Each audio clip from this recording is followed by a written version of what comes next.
అందరికీ నమస్కారం. నేను మీ కిరాకార్పిని. కోవూరు మాజీ శాసనసభ్యుడు నల్లపురెడ్డి ప్రసన్న కుమార్ రెడ్డి కొన్ని అనుచిత వ్యాఖ్యలు చేశాడు విపిఆర్ దంపతుల మీద. ఆయనకి ఇష్టం వచ్చినట్టు మాట్లాడడం. గతంలో కూడా విపిఆర్ దంపతుల మీద కొన్ని మాటలు మాట్లాడినప్పుడు నేను వెంటనే మాట్లాడాను.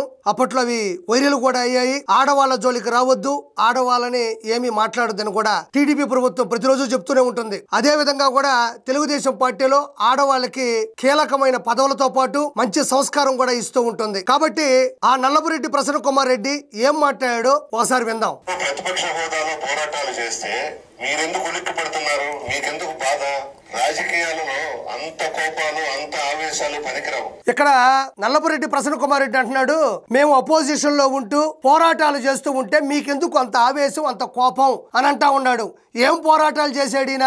ఓడిపోయినప్పటి నుంచి కోవూరులో ఈ రోజు వరకు 4 రోజులు కూడా లేడు. అలాంటి వ్యక్తి అంట తీవ్రమైనటువంటి పోరాటాలు చేస్తుంటే విపిఆర్ దంపతులు, అందులో కోవూరు శాసనసభ్యురాలు వేమిరెడ్డి ప్రశాంత్ రెడ్డి గారికి కోపం, ఆవేశం వస్తుందంట.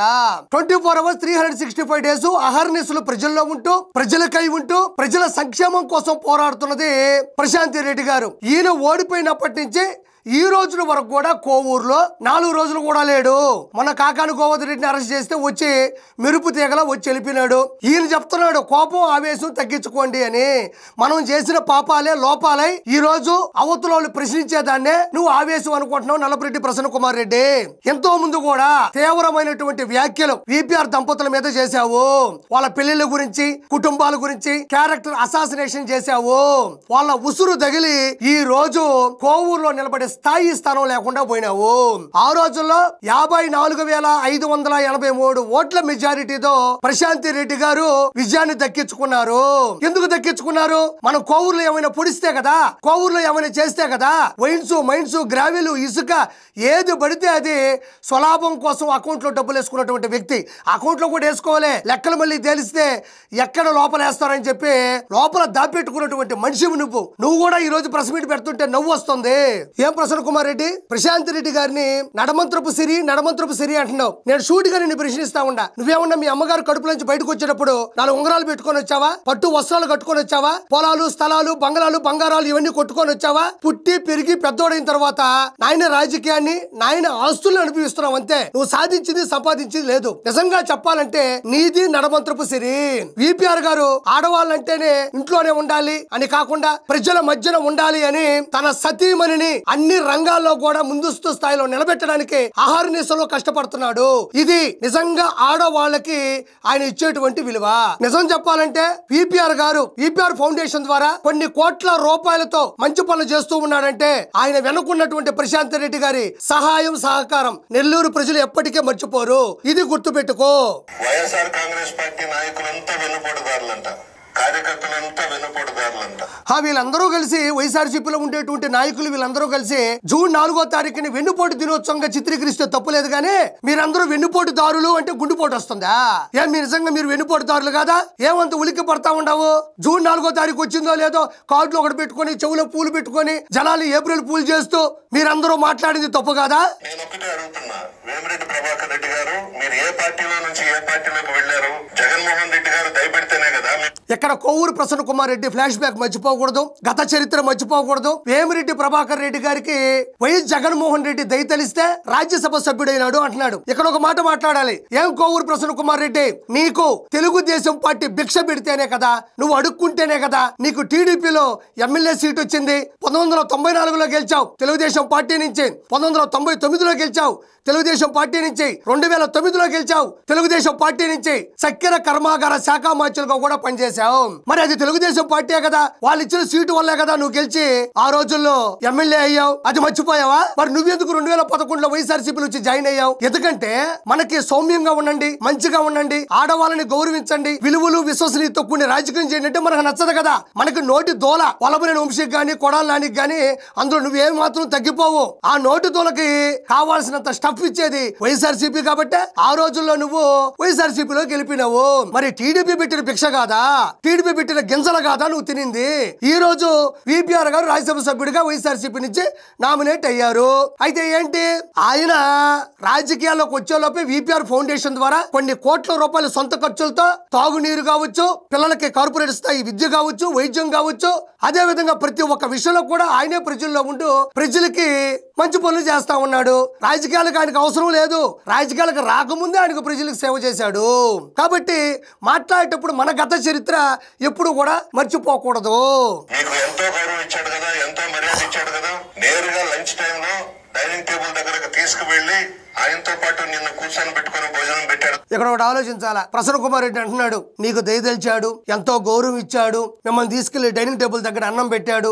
నాకు ఇంకా అర్థం కావడంలే. నరేంద్ర మోడీ గారే డైరెక్ట్ గా లోకేష్ గారికి ఫోన్ చేసి మీరు ఖచ్చితంగా భోజనానికి రావాలి మీ కుటుంబంతో సహా అన్నాడు. అంటే భారతదేశానికి ప్రధానమంత్రి నారా లోకేష్ గారిని భోజనానికి ఇన్వైట్ చేస్తే ఒక సీఎం జగన్మోహన్ రెడ్డి ఒక రాజ్యసభ సభ్యుడైనటువంటి విపిఆర్ గారిని భోజనాన్ని పిలవడం అనేది ఇప్పుడు కీలక అంశం అంటావు. కొన్ని లక్షల మందికి ఉపాధి కల్పిస్తూ నెల్లూరు జిల్లాలో వెనక ముందు చూసుకోకుండా కులాలు, మతాలు, మూలాలు, వర్గాలు, నాయకులను తేడా లేకుండా అందరికీ ఉపాధి కల్పిస్తూ కడుపు నిండా అన్నం పెట్టేటువంటి విపిఆర్ గారిని అంట ఆయన భోజనం చేస్తుంటే ఆయన కూడా పిలవండి భోజనం చేస్తాడు.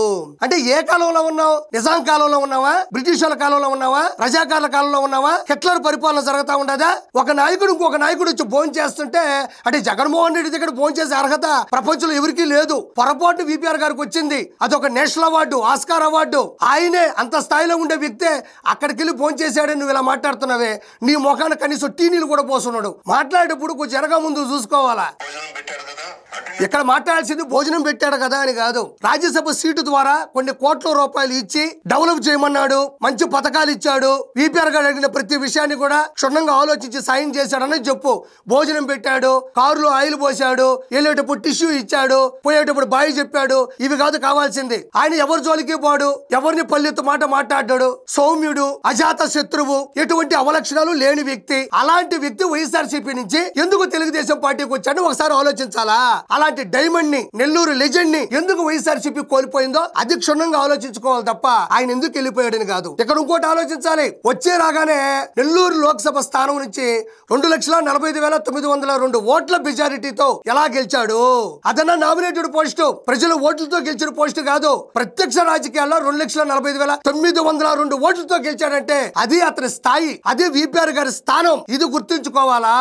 ఏ గూటి పక్షులు ఆ గూటికి చేరతాయంటారు. ఏదో పొరపాటున వైఎస్ఆర్సీపీలోకి వచ్చారు. ఆ తర్వాత ఆయనకున్న విలువలు, ఆయనకున్నటువంటి చరిష్మా, ఆయనకున్నటువంటి మంచి గుణాలు తెలుగుదేశం పార్టీని ఆకర్షించాయి.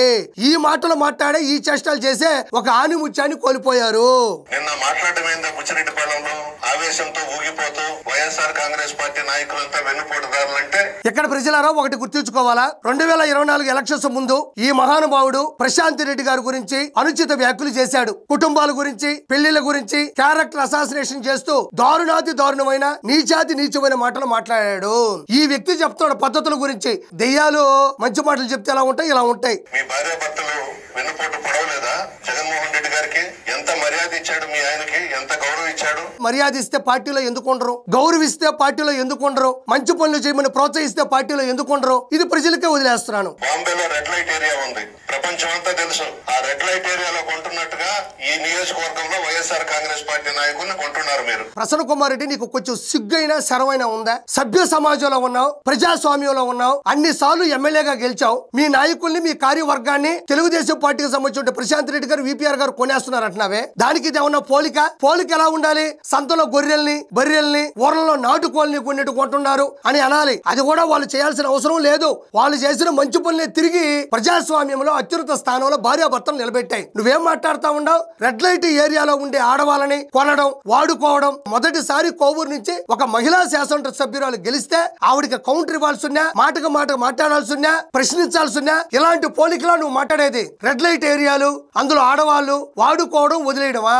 ఒక మహిళా సభ్యురాలకి ఎదురుగా ఇలాంటి మాటలు మాట్లాడతారా? నీ ఇంట్లో ఆడవాళ్ళు లేరా? రెడ్ లైట్ ఏరియా గురించి ప్రపంచం మొత్తం తెలుసంట. మాకు తెలియదు, మేము తెలుసుకోం, మాకు తెలుసుకోవాల్సిన అవసరం లేదు. రెడ్ లైట్ ఏరియా గురించి తెలుసుకునేది ఏంది? మీ వైఎస్ఆర్సీపీలో మహిళా కార్యకర్తలు లేరా? మహిళలు లేరా? మహిళా నాయకులు లేరా? మహిళా వర్గం లేదా? మొన్న ఓడిపోయినావు, పిచ్చోడు వైపోయినావు. ముంబై రోడ్ల మీద ప్రేమిస్తే సినిమాలో అయ్యయ్య అంటే తిరుగుతా ఉన్నప్పుడు నీకేమన్నా పరిచయం అయిందేమో రెడ్ లైట్ ఏరియా. బాగా చూస్తుంటే నువ్వు నీ జగన్మోహన్ రెడ్డి ఇద్దరు కలిసి రెడ్ లైట్ ఏరియా ఏమన్నా టూరిజం ప్లేస్ లో పెట్టేటట్టున్నారా టూరిస్టులకి? పోలికి ఏంది?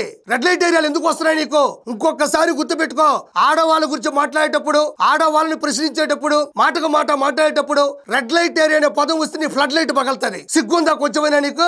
రెడ్ లైట్ ఏరియా అనే పదం ఎందుకు వాడుతున్నావు నువ్వు? ఇంకోటి, నీ నాయకులు, నీ కార్యకర్తలు, నీ కార్యవర్గం డబ్బులు ఇచ్చి అమ్ముడిపోయే స్థాయిలో ఉన్నారా? అంటే అంత వీక్ గా ఉన్నారా? మా పార్టీ కార్యకర్తలు, నాయకులు చాలా ధైర్యవంతులు, మామూలు వాళ్ళు కాదు, యుద్ధంలో దూకేటోళ్ళు అని చెప్తుంటావు కదా, మరి డబ్బులకి ఎందుకు అమ్ముడిపోతున్నారు? ఎవరు ఇక్కడ డబ్బులు పెట్టి కొనాల్సిన అవసరం లేదు, మంచి పరిపాలన అందిస్తున్నారు. వైఎస్ఆర్సీపీకి రానున్న రోజుల్లో పార్టీ నిలబడే అవకాశాలు కూడా లేవని వాళ్ళకి తెలిసింది. వాళ్ళకి నచ్చి వెళ్ళిపోతున్నారు. కాబట్టి మాట్లాడేటప్పుడు జాగ్రత్తగా మాట్లాడు. నువ్వు వీవీఆర్ దంపతులు కాలి గోటికి కూడా పనికిరావు, వాళ్ళ వెంట్రుకతో సమానం. నువ్వు వాళ్ళ గురించి మాట్లాడే స్థాయి, స్థానం నీకు లేదు. Thank you so much.